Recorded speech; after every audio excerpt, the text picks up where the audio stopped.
Driving through Mangozi, it's a typical small rural town. Street traders line the roadside. It's how many here make a living. Jobs are scarce, and so are basic services. The little town is roughly 15 kilometers from the Mozambique border. Locals should be reaping the benefits of tourism, being situated in a diverse tourism area. Sadly, this is not their reality. They are plagued by cross-border crime that's caused nothing but terror and distress.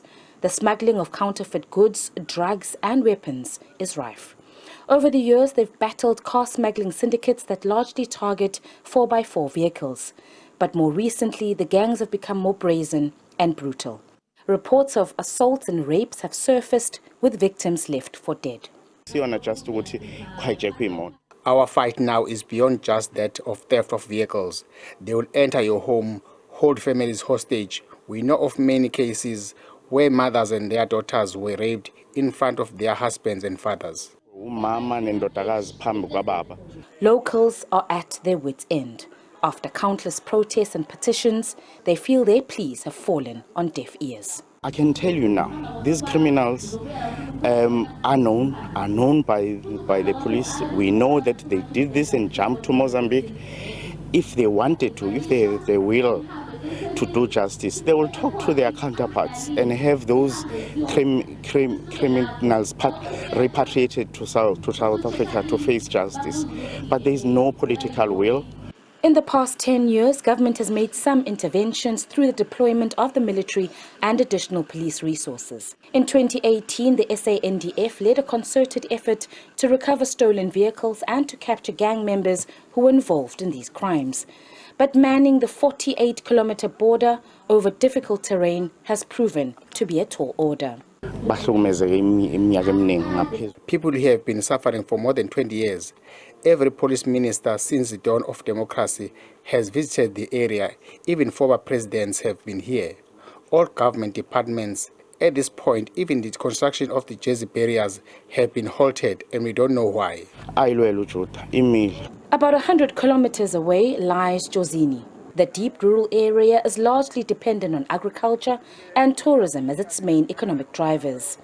Here, residents own small-scale farming businesses that supply locally. Its terrain, similarly to Mangozi, is rugged and locals opt for four-wheel drives. In most households, people do not have jobs.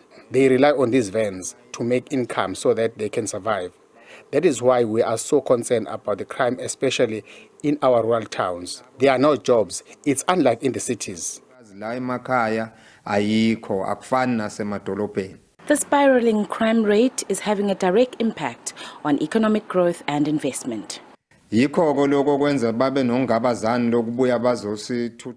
is reluctant to invest in our towns, and so residents here become dependent on the government. Government can't provide jobs. This situation is leading to people out of desperation turning to crime like stock theft. They don't want to, but what choices they have? Our country is faced with a huge crisis of unemployment. All is not well. In 2016, the KZN government set aside an estimated 50 million rand for the installation of Jersey barriers. The project would cost around 85 million rand. The thick concrete slabs are aimed at preventing the movement of vehicles across the border.